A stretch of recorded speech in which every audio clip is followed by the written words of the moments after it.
Hi, I'm Andrew A.J. Johnson, and welcome to my YouTube channel. Today I'm going to be talking about my musical influences and what makes them so special to me, and how I was able to incorporate some of the influence into my own original art. So what I'm going to do is mention the artist or band's name and just talk a little bit about that, and without further ado, let's get into it. First up, the Carpenters. For many years, since I think it was middle school, I've been a big fan of KC and RC. That's Karen Carpenter and Richard Carpenter. For the marvelous vocals and unmatched harmony, even their process of harmony is something that today's artists don't do it the same way because it's kind of like a lost art form. I love the Carpenters for their vocalizations as well as the production. The productions are gorgeous, lush, and again, it's just something that in a pre-auto-tune world that I think even in this current era, they had musical skill and talent that is unmatched. They were what you would categorize as pop music, soft rock, easy listening. And as well, the rare thing about the Carpenters is that they were a brother-sister duo. Even some of the lyrical content is stuff that I rarely hear today. Just a really nice love song. And I pretty much had heard, or have heard, the Carpenters' entire discography, starting from their Offering album of 1969 all the way to 1981's Made in America and the posthumous albums, and some box sets in there too, I believe. I listened to pretty much the entirety of their releases.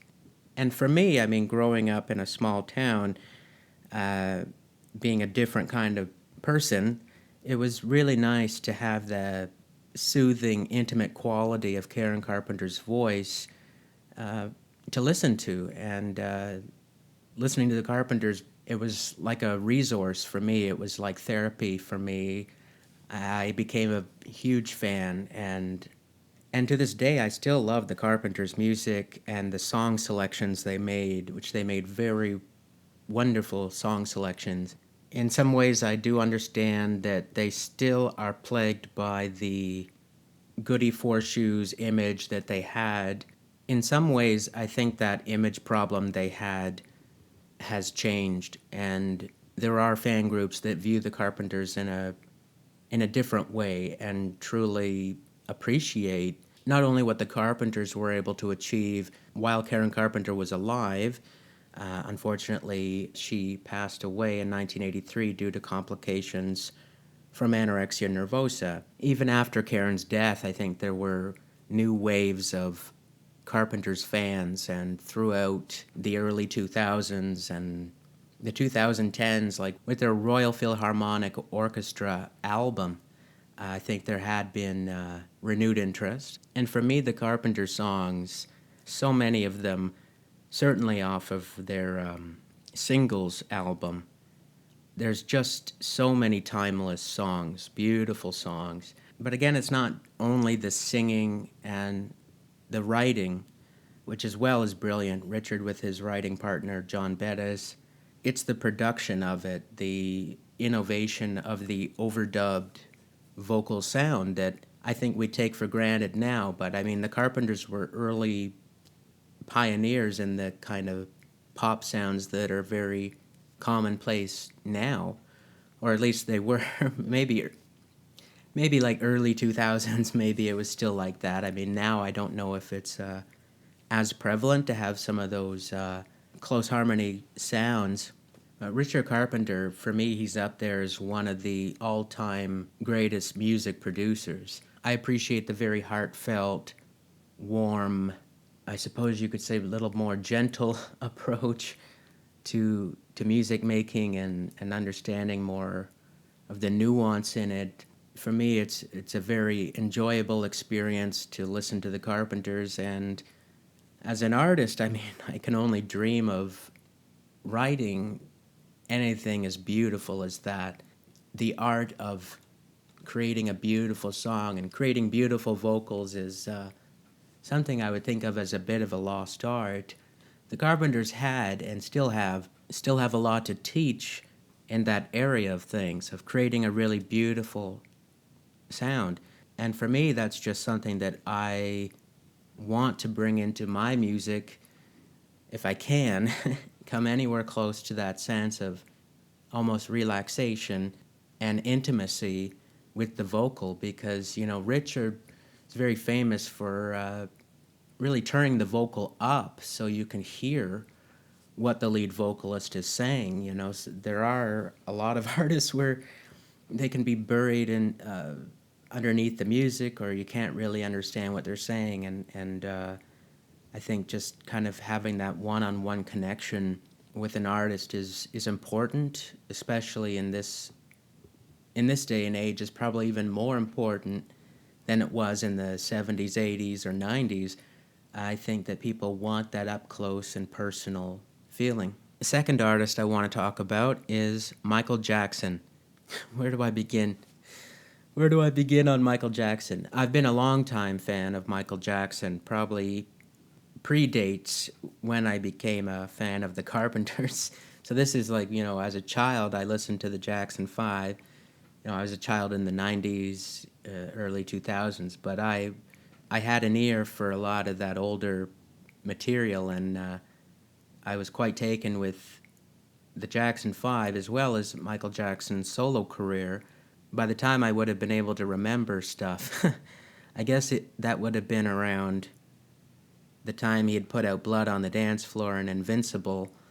So I was kind of catching the latter parts of his career as I grew. And I mean, it goes without saying, Michael Jackson's influence on music videos, dance, singing, fashion, so much stuff, photography, songwriting, showmanship. I mean, there's so much there that I don't have the time to get into right now.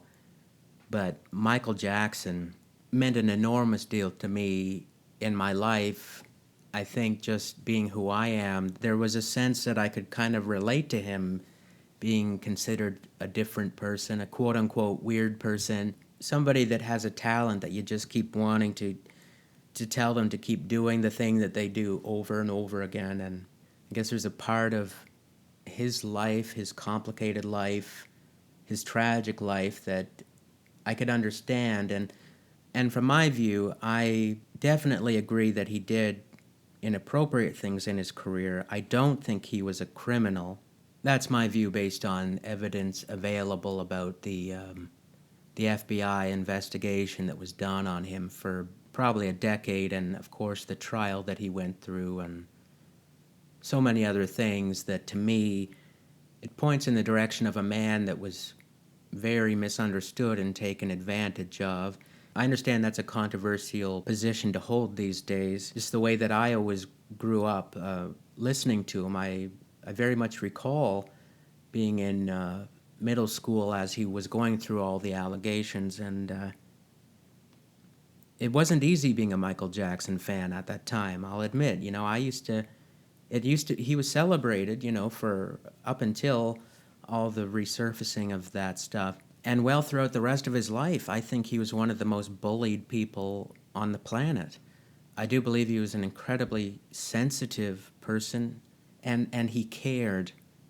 The kind of caring you would associate with Princess Diana. He really, really cared. He was an artist that brought people together. There's nobody else that can do that. He really had this otherworldly presence about him. I wish I had met him. I never got the chance. I don't even think in 2009, I was like 18 years old. I don't even think I would have even been able to get tickets or anything. I was holding out on a hope that maybe there'd be a DVD of This Is It.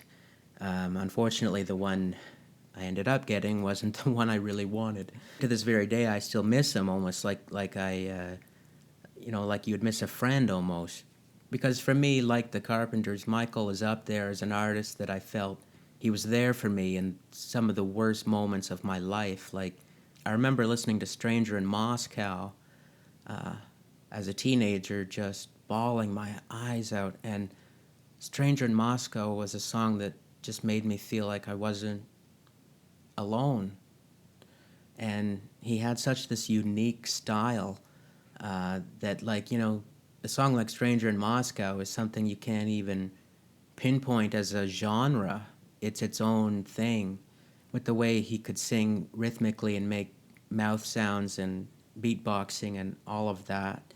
And later, with the rise of the internet, you would hear on some of the a cappella versions of his songs how he'd be stomping his feet, and there were really interesting things like that you can hear the passion and the emotion in his voice, and he was the music industry at a time.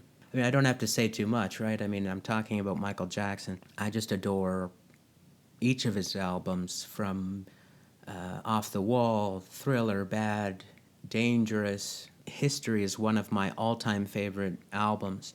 I do like that he explored more personal material, and that in of itself is very inspiring. I sometimes wonder what his life would have been like if he didn't feel he had to write an album like History, but that's the way that it is. That's how his life unfolded, and from that I would take inspiration in the vulnerability that he was able to tap into for that one, and even right up to Invincible, which, I mean, I can understand that there was. I understand that the Invincible is actually a polarizing album in the Michael Jackson fan community, and same with the posthumous releases that I don't need to get into right now. I think there are some songs on Invincible that I really like, and some of them still hold up because he just was a brilliant songwriter and an artist.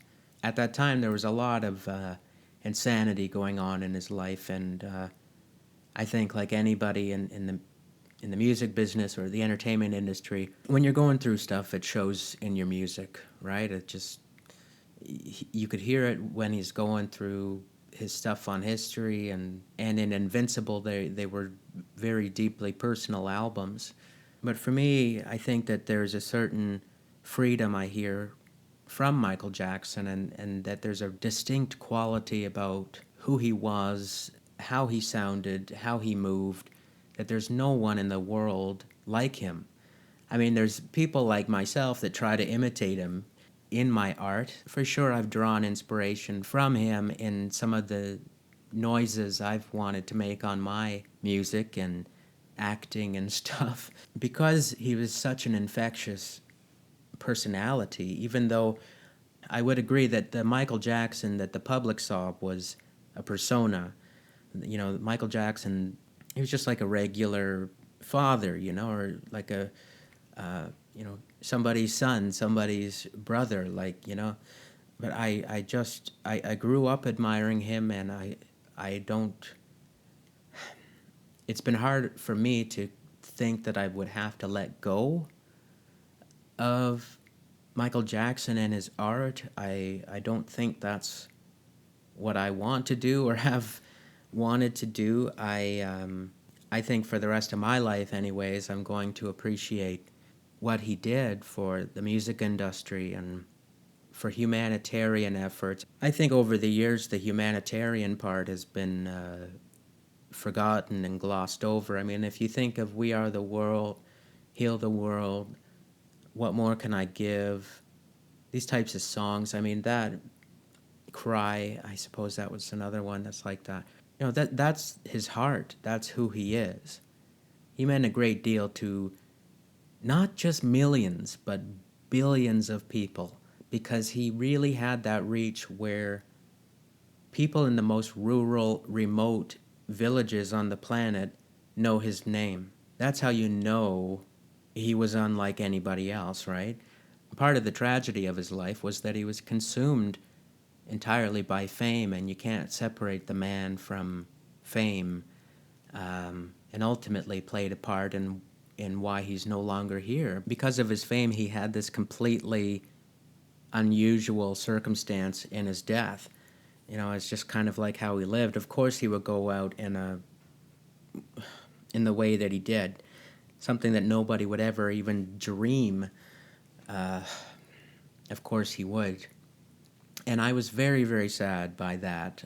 I think even to this day, I'm still sad about the death of Michael Jackson. His legacy has been in various states of disarray and repair, and I hope that, people won't forget who he is and that history treats him with respect and that people actually study him, because he became what he studied, which was the greats, and he became that. Anyway, certainly his way of being, his style, well, it's something that so many artists today kind of live by. I mean, he was the artist that inspired so many artists of today. And I mean, even for myself as a marginalized artist, as an artist that's just kind of on the periphery of society, like on the sidelines, I I certainly have great admiration for him, and he was a person that inspired people to want to do better. And I think that's something that I've carried through my entire life, even though I know I have limits to what I can do, but he certainly inspired me to want to try to go after my dreams and to not give up and be dedicated to my art. He was really an incredible person. That's something that I don't think people are going to see again for another 100 or 200 years, if at all. I mean, if the world is still around in 80 years even, that's a whole other story. But definitely Michael and his music has meant a lot to me. And now moving on to the godfather of soul, James Brown. James is one of my all-time favorite artists. He was, and still is, the most sampled artist of all time. And that's for a very good reason. I mean, it's in the name, the godfather of soul. He really, starting in the 1950s, throughout his entire life, he developed the funk sound, soul sound, R&B. He inspired rap and hip-hop, even metal music. James was like this force that, it inspired everybody. And to this day, the sheer power and strength in who he was is reverberating through time. It's something that I look to. His art, his music is something I watch and listen to inspire me, to get me get me out of bed. I mean, think of some of the songs. I'm aware that a lot of folks may only know a few songs by James Brown, and I think that's really sad. They think "I Feel Good" was the only thing he ever recorded, but there's "Cold Sweat," "Living in America," "Too Funky in Here," so many great songs. And "Sex Machine," sorry, I got to squeeze that one in. "Sex Machine," just these incredibly powerful songs. And of course, James has that voice that every artist wants, that raw vocal sound. But only James could do it, and in the way that he did it. In a way, it also saddens me that, there are young artists and musicians, producers who don't know the name, and they don't know that he really truly was a pioneer and crafted a sound without even being able to read music. Just through his being, he was able to conduct a band and get these ideas out that were empowering to black people. It was, again, you can't duplicate it in this day and age. And he was recording at a time where there wasn't auto-tune, and I don't even think auto-tune or vocal tuner, that stuff wouldn't even sound good on James Brown at all. I don't think it would even work that well. His vocals were amazing, and I've listened to stuff, not just recordings he made in the 70s, 60s, 50s. I listened to stuff that he did throughout the 80s, in the 90s. He had this one album titled Universal James in 1993, and actually I think it's a fantastic album. I think that album deserved a lot more credit than it got. But yeah, no, I listened to James right up to the last album he did, the Next Step, and it's so inspiring, because if you think of this as, a man in his early 60s, or late 50s, early 60s, and he was still an amazing performer, an amazing entertainer. And I don't use that lightly, like he really was. It bothers me in a way that there are academics who downplay James Brown's talent. They say, "Oh, well, he wasn't really a good musician, and some of the timing doesn't really make sense and stuff." And I just think that in a sense, it's dismissive of his talent as an artist and as a composer too. I know that black composers aren't always given the same treatment as their white counterparts. And that's just a fact of reality, unfortunately. I wish it wasn't that way. But I think of James Brown, there is still a lot more respect and appreciation that he deserves. Like to me, James Brown really means a lot to me. Well, that's why I'm talking about him. One of the best dancers in the world. He works so hard on his music, album after album over, what was it, 5 decades, 6 decades? It's incredible music, and it has so much more to say to people. It has so much more to teach people. I think that there are folks that listen to it and they don't really understand what he's saying, or they may not really understand it. But when you start to gather more information of how James Brown thinks, his philosophy, his beliefs, his ideas, it makes so much more sense. And I find I appreciate it way more than that surface level, I feel good, and that's all that is. There's so much more, so much more to who he was than that. I mean, even he did a lot of jazz covers and covers of like oldies songs and stuff like that, not a lot of people are aware of the body of work that he did.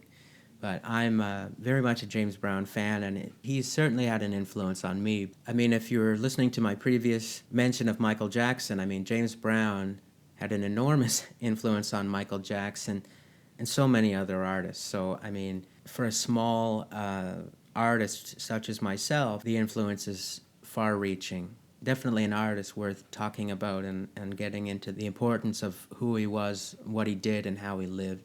Barry White has had a big influence on me as well, even just from his background, his story about when he first went to Los Angeles and wanted to work as a composer and producer of music. He very soon realized that the songs that he was making and what he wanted to produce and create were songs that he figured he needed to sing himself. That story is something I can relate to very much. As somebody that just, you look around and you realize nobody else can sing these songs but me. He had such a special, incredible gift for sharing love to audiences of a variety of backgrounds. He was an artist that, I don't think any other artist has done what he did, where after he released, I forget which album it was, maybe was it in Can't Get Enough of Your Love? Maybe it was. Well, somewhere in the 70s, there was a baby boom caused by Barry White. This is something that's unequaled today. That's a fact that I guess is forgotten in popular culture. I don't know why, but to me, that's like the ultimate goal, isn't it? Like, as an artist, it's like, I would love to know that my stuff I made contributed to creating beautiful life on this planet. I don't think there's a much better form of flattery than that. But that was the gift Barry White had with his bass baritone voice that he had. And again, like, he was an artist that right up until pretty much the very end of his life, he was recording, and there's vocals he's doing that are mind-blowing. It's that, and it's also the production. That's something that I think is forgotten about Barry White as well, is the production value in his music. It's just such fantastic music. I listened to so much music by Barry White growing up, like Never Gonna Give You Up, Can't Get Enough of Your Love, Staying Power, Love Making Music. So many of his songs and his live performances where he's just able to so cool and casually just walk through the audience and and sing these songs, and he has the audience in the palm of his hand, right? Like everybody loves it, and of course that was in the disco era as well. So that part of it, that Barry White had an influence on, which I admire disco music, and I don't think it ever really went away. It just evolved into new forms of music. But Barry White was really an incredible artist, and again, he has that distinct voice, and I guess by now you'll pick up that I'm very much attracted to like real singers and authentic singers and singers that have a very specific quality in their voice that's recognizable and identifiable as the artist. And Barry White most certainly had that, and definitely had an influence on me. Nat King Cole, the great Nat King Cole. I don't know if I can really say enough about Nat King Cole. I was introduced to him, probably like many folks were, through the song Unforgettable. So do it with his daughter, Natalie Cole. And that was such a special song. And I immediately wanted to hear more. As the years went on, I certainly listened to a lot more of his music, like his album, The Very Thought of You, Love, Rambling Rose. I mean, there's so many songs he recorded, and a lot of the great American standard songs, you know. I admire his technique a lot, and he had that intimacy that only a crooner can really deliver. And there's something about him that makes singing and music seem so easy. And really, if you study what he's doing, it's more complicated and nuanced. But that's what jazz is all about. And he just had that understanding of music built in. And as well, like so many in the entertainment industry, he was somebody that wasn't an overnight success. And of course, if you consider the time of his career, he didn't have an easy time with segregation at a time when racist sentiments were commonplace and out in the open, just overtly all over the place, right? It seems he had always been a success and it was an easy road for him, but that's not true. And I think a lot of folks don't actually know they don't know a lot about his personal life, and, you know, they may not be aware that, you know, when he was first starting out, like, you know, nobody was really listening to him, and he was like, is anybody out there? Like, it took a while for him to become who he was and to have a television show and record these gorgeous albums. His influence is very much understated. I think so. I think that, you know, I think that his career sort of ended up blending in like living room furniture, and nobody even thinks about it or anything yet. Like, but it's like, no, there was a whole life there, and jazz itself was something that wasn't considered classy. It wasn't always like that. Nowadays, it's thought of as classy, but when jazz first came along, I mean, it had been around for a long time before Nat King Cole, but when it was first out, it was much more like an underground kind of thing. You know, it was almost like a stick it to the man kind of genre of music. It is trying to move away from the traditions and introducing improvisation and all that kind of stuff. And for me, it's just unforgettable to think that Nat King Cole really developed his own signature style, and I think he was part of the reason why jazz music is thought of as so classy, as well as Ella Fitzgerald, certainly another one. I'll get to her in a bit, but Nat King Cole, he sang so many great songs, and he has one of those voices that so many artists are trying to imitate, right? Like, he just had this very distinct voice, distinct way that he used the microphone as an instrument as well, the way that he positioned himself, and he was really able to get this incredible intimacy out of his voice, and that was something that he cherished and worked very hard to try to nurture, this kind of warm, intimate sound, and he did it so well, so expertly, masterfully. And as much as I think that perhaps certain songs, they're done over and over again, uh, I think that it's certainly well deserved for Nat King Cole, and there's a reason so many artists, even in the, I believe it was even in the '60s or '70s, artists were already doing, quote unquote Nat King Cole songs, and right up till this day, you'll see artists doing a selection of Nat King Cole songs. And I think it's very important because I think his legacy, his place in the world is really has been understated over the years. Just He's just such a marvelous singer, and he definitely had an influence on me. And even the fact that it's not like he made some kind of video course or something for people to learn. He didn't say in any interviews very much about his technique and style, not that much that I can recall. It's just through doing it, through listening to him, that you learn probably more from Nat King Cole than like a lot of teachers and stuff that you can find online, if you know what I mean. Like he made it all sound so easy and just so nice. Obviously I can't say enough good about Nat King Cole. I love Nat King Cole. Yeah, definitely an influence on myself as a performer. Smokey Robinson. Oh my goodness. Smokey is what you would say a national treasure. I'm Canadian, right? So I guess it sounds kind of weird for me to say a national treasure, but he I very much appreciate and admire Smokey Robinson's songwriting and vocals as well. From his days involved in Motown, even to the stuff that he did in the '80s that I know he even, he doesn't necessarily celebrate all the stuff he did in the '80s, because he was going through stuff.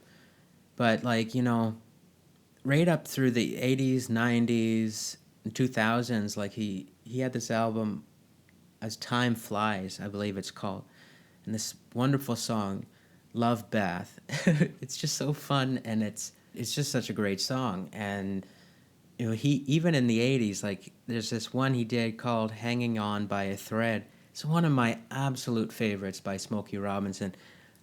I know a lot of people focus in on more like songs like Cruising or Tears of a Clown, songs like that, but I mean, there's so much more that he recorded. And there was this one in the '80s, I believe, maybe it was late '80s. I'm gonna have to look it up again, I can't remember the date, but it's called Merry-Go-Ride. It's one of these like deep cuts, like a one you have to search for, but I think it's just such a great sound. And there's so much Smokey Robinson did, so much that he did that's influential, and again, in a way, he's understated as an artist. I think so. If you look at his catalog, there's stuff there that isn't given the credit that's due. Like even a song like Just to See Her, or One Heartbeat, Quiet Storm, and Being With You, that kind of stuff. I know that the hits, people know of those. I've listened to probably more than your casual Smokey Robinson fan has. Definitely the way that he wrote, I find to be so inspiring, and the way that he sings as well. It's a very recognizable vibrato and tone in his voice. He's one of my favorites for sure. Moving on to Perry Como, Mr. C, Mr. Cool. I know I don't have enough time to really get into my admiration for Perry Como. He's a baritone singer that, again, such a great singer because he made everything sound so easy and like just so relaxed and casual. And there's something about that and the simplicity he was able to tap into that makes him one of the greats.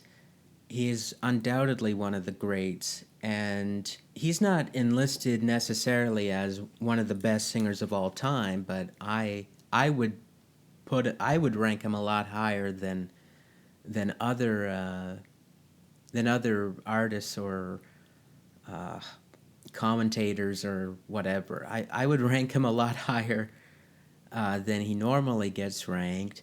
I mean, I adore a lot of Perry Como songs like Magic Moments, Catch a Falling Star, and I Love You So, It's Impossible, even his rendition of The Way We Were. And he was actually the first artist to sing The Wind Beneath My Wings. It is such a nice, lovely reading of the material, and I've actually really enjoyed the very last album he made was called Today. To me, it's one of my all-time favorite albums because he's 75 years old as he's recording this, and he still sounds great. You can also hear the experience and the wisdom in his voice as he's singing. And I mean, I've heard so many Perry Como songs starting in the 40s throughout his career, and I think he was an artist that was instrumental in creating that image of the crooner as cool. I mean, when crooning was first starting out in the 30s, maybe it might have been the 20s. I might be wrong about that. It might have been the 20s. There was actually something off-putting about it to have a male vocalist kind of like it wasn't really sorry, that's a caricature. You know what I mean? But that originally, it was kind of thought of as it wasn't a popular style. You had Bing Crosby, the Rat Pack, Frank Sinatra, Sammy Davis Jr., Dean Martin, and Perry Como. It was these guys that were doing this and making it popular for a baritone to have a solo. And in a sense, I mean, I think about how rare that is even in this day and age. If you go in Wikipedia, baritone singers, like popular baritone singers, it's not really a long list if you compare it to tenors. Tenors historically have gotten a lot more solos, a lot more roles than a baritone singer. And from my view of things as a baritenor, listening to someone like Perry Como is a treat because, first of all, it gives me something to sing at karaoke. He's somebody that I've enjoyed the way he sang so much that I did a few covers of songs that he did. I think it was just the fact that he was a stylized singer like that. There is something about the art form that has been lost.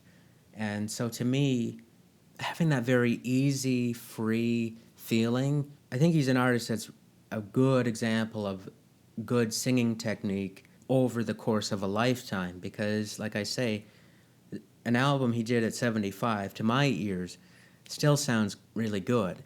That doesn't always happen. I mean, there are artists that, as sometimes they reach 40 or 50 and the voice just can't do some of the same things it did. But for Perry, just with the nature of the kind of songs he's saying, there's something about that works really nicely to preserve the voice. I just enjoy listening to Perry Como as a vocalist and live singer as well.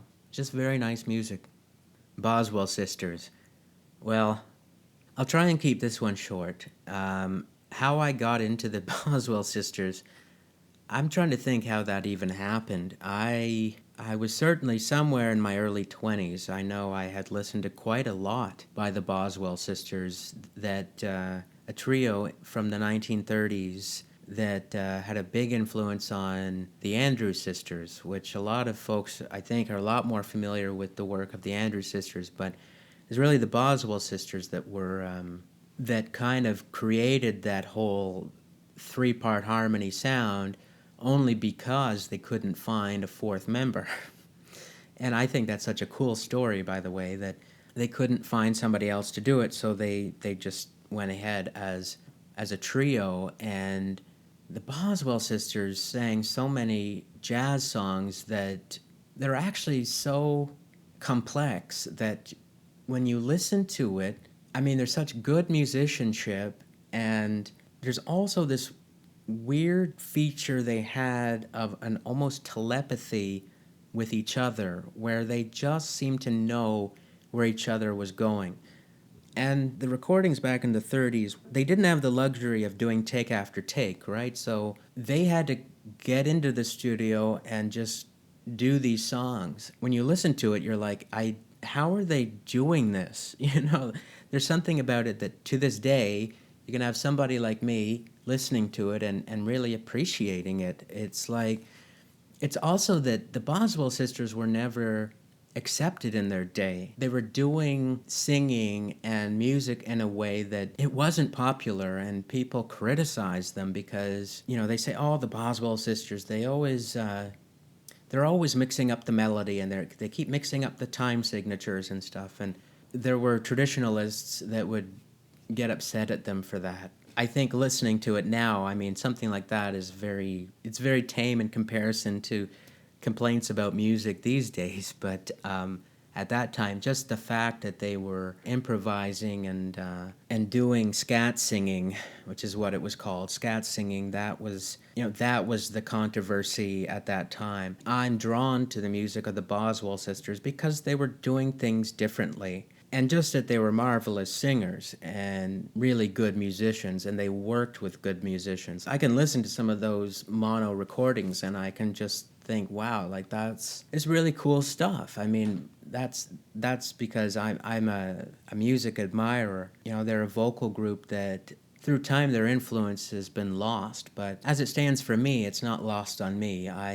There are times when I'm recording that, like, I'll think to create a little a little Boswell Sisters line just in the close harmony or a little improvisation or something. There's a little part of what they did that I certainly found to be very influential, and I think that there are more folks that could listen to some of their music, and I mean it would have to be contextualized in the time where it was recorded, but I think there are still a lot of songs they did that are, you would say, is appropriate, and I just like the story that, you know, they were different. They just stuck to what they felt in their heart, and I really appreciate that.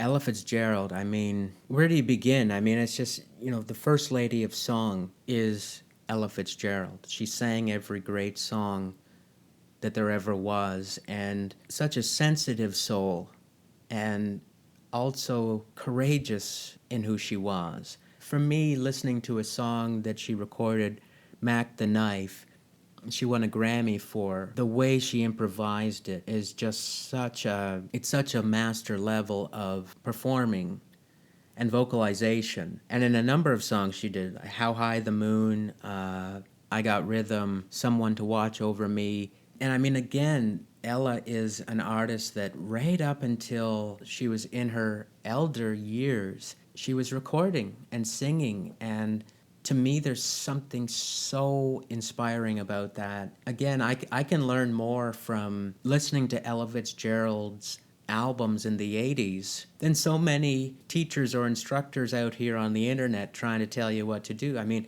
how do you learn music? I mean, you have to listen to the greats, and not just the greats in their prime. I don't believe in that. I don't believe in only listening to somebody when they're in their 20s and thinking that's all that they can do. Like I say, right up until her early 70s, I think she was still singing. She had her own unique style, and it's a style that, you know, is copied, and people take bits and pieces of, you know, this idea of the jazz lady, you know, and that was Ella. I don't know that much about her personal life, but like anybody in the entertainment industry, you know, she had her ups and downs, and I think just when I look at Ella Fitzgerald, I see so much grace and passion and of course ease in what she's doing. It's just such a gifted performer and singer. Certainly jazz has had an influence on me, and Ella Fitzgerald and jazz are inseparable.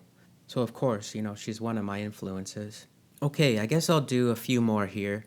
Dionne Warwick. Dionne is one of my absolute favorites. Of course, she sang so many great songs written by Burt Bacharach and Hal David. They are one of the greatest songwriters of all time, and to have a voice like Dionne interpreting such great music, it's really an enjoyable experience. And from very early on in her career, right up to where she is today, I still listen to a lot of Dionne Warwick. These great songs like Walk On By and Promises, Promises, which is a really difficult song to sing, by the way. Promises, Promises. Um, Do You Know the Way to San Jose? That's What Friends Are For. I'll Never Love This Way Again. I mean, I'll Never Love This Way Again that's one of the greatest songs of all time, in my opinion. Such a beautiful piece. Dionne has these incredibly rich textures in her voice that not only the agility in her voice and the power, but she can also get into these really rich tones and I'm trying to think of even the right descriptive word. It's almost like silk almost, just the way she interprets the music. And I'm drawn to Dionne like a lot of the singers I've mentioned. Dionne has such a distinct voice. Like there's no question when Dionne starts to sing. Oh, that's the same with Gladys Knight and Patti LaBelle. You know, great singers that you don't have to sit there and listen in for what the song title is and what the artist is so you can search it up. You just right away you know who is who, and the pronunciation is clear enough you can figure out what the song is. Dionne, what's amazing is just the way that she's been able to have such a long career, and even that at the age that she's at, she's still been able to work with social media like Twitter and Instagram and Facebook, and she's been able to make it work. Like that, to me, I know that it's such a simple thing, but to have seen what she has seen throughout her life and to perform the way she has for so many years, to witness the business she's in change so much and still have such a respect for actually the warm analog sounds. And she still, even, I think her last album was called She's Back. She used a lot of the same processes that she had used throughout her entire career. But it's just the way that, you know, she could just go through all that and even to sing a song like What the World Needs Now at a later point in her career, and it still sounds great, you know? I think that deserves a lot more recognition than it got, something like that, you know? Just such a fine singer, and yeah, I love Dionne Warwick. I think her influence is certainly there, even for myself, again, as a marginally successful artist. The way that she made music make sense as an art form to get friends together. And that's something that's so simple, but I mean, there are artists today that you can't get together, and Dionne, just being who she is, and as she was throughout her career, you know, she wanted to bring people together, and I very much admire that. You know, the song "That's What Friends Are For," and there were, you know, there were a number of duets and that kind of thing that she did, and it's just a lovely feeling to listen to an artist like Dionne. You know, she's one of a kind, and I very much appreciate what she's done in her great career. Okay, I've been here for a long time talking about my influences. I'm enjoying myself. I hope you're enjoying it, listening to me talk about all these artists and what makes them so special to me in as few words as possible, even though I know I'm talking forever here, but that's me. I'll give you a bonus one, though. Just for those of you who made it to the end of this video, I'll give you one more. So another influence of mine, aside from LaToya Jackson, I could talk about LaToya Jackson for a while, but I won't. I'll just get into the last one here. Okay, so Carol Channing. Now the thing about Carol Channing is, I understand the kind of caricatures of Carol Channing that's done and stuff, but in a more serious tone of it, Carol Channing is also somebody that's understated in her life and career. You know, she made it look so simple to just be on stage in a musical theater and stuff like that, and to just be larger than life. And just that she had this really unique voice. If you talk about distinct voice, it doesn't get much more distinct than Carol Channing. And I mean, you can say what you want about her singing voice, and certainly in the later parts of her career. But to me, I have a special place in my heart for Carol Channing. Not just that she was a sweet lady, but just the passion for theater. And for people who follow my stuff, you know that my beginnings in music and everything comes out of theater, and so I can't imagine making a video about my influences and not really mentioning anybody that's from theater. Carol Channing most definitely did a lot of theatrical performances and a lot of voiceover work too, which that's an aspect of my art that I don't talk about very often, but voiceover artists certainly have a big part in a lot of the creative choices I've made and how I sing on some of my songs. Voiceover artists, that's another, I should save that for another time, but Carol Channing certainly had an influence on me. And again, it's another story of an actor performer that took what she did well into the later years of her life. And I don't know what it is about that. For me, that's one of the most inspiring things because, well, first of all, it takes a lot of the pressure off when you realize there's a lot of folks that they didn't actually have success until later on in their career. I think in pop culture, a lot of folks believe that you're supposed to have done it all in your 20s or early 30s, whatever. But, like, really, I mean, some of the greats, some of the great artists I've listened to, they did some of their best stuff actually in their late 30s. I would say even Michael Jackson's History album, that was later on in his life, right? Nat King Cole, The Very Thought of You album, that was later on in his life. Judy Garland at Carnegie Hall, I mean, that was later on in her career. And there are many more examples like that. And for me, I am attracted to not only the distinct voice, but the overall picture of a body of work and the longevity in it, which, of course, you can't really plan or prepare for. It's just something you really hope that you're taking good care of your health and good care of your voice and body and your mind and spirit, and just hope you can do it, another decade or what have you. Anyhow, just to wrap up about Carol Channing, yeah, I don't think I really realized the influence she had on my life. I had heard about Carol Channing through Whose Line Is It Anyway, but I also also she was a voice that was just there in my childhood. But it's like I didn't know who it was. I had heard her voice in cartoons, something like that, and she was somebody that was just kind of always there, and I when I looked more into her career and watched more of her performances, I really started to see the person that she was, and I can see there are parts of who she was that certainly had an influence on my life. Like, just to know that a person like that existed, and that she was funny and such a unique sound. Yeah, I really do admire her. I mean, the kind of jokes aside or whatever about her kind of funny voice and the sort of tremolo vocal she had in her later career, it does, in the end, it's like it doesn't really matter that much. It's more about the story of who she was and how she lived her life that really stands out to me. She's somebody, like,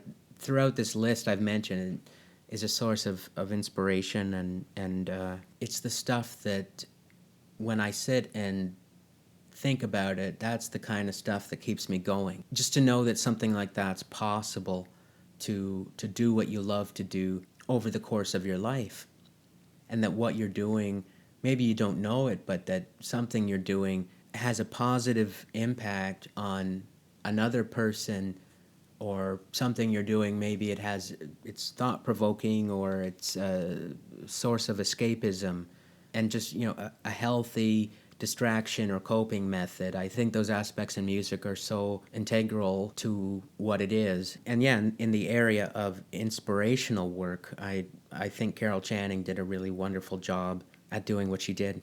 Well, I'll leave it there for now. I would like to go into more honorable mentions that didn't make it into this video, like Jackie Wilson, Nina Simone, Freddie Mercury, Aretha Franklin, so many more that I would like to talk about under a broad title as my influences. Well, it's a lot, and I'm just talking about musical influences. Artist influences is only a fraction of the influence that there is on an artist, if that makes sense. There's so many more facets to music. Like for me, I mean, it can be teachers, philosophers, psychologists, authors, and certainly people in my personal life. Like, I mean, if you really want to talk about my influences, my family certainly is part of my influences. I'm not sure that they really want me to talk so much about them out in public, but my family certainly has been a big influence on me, and I love my family dearly. Okay, so those are my influences. Thank you so much for listening to this. Please like and subscribe, and until next time, take care. Thank you. Bye for now.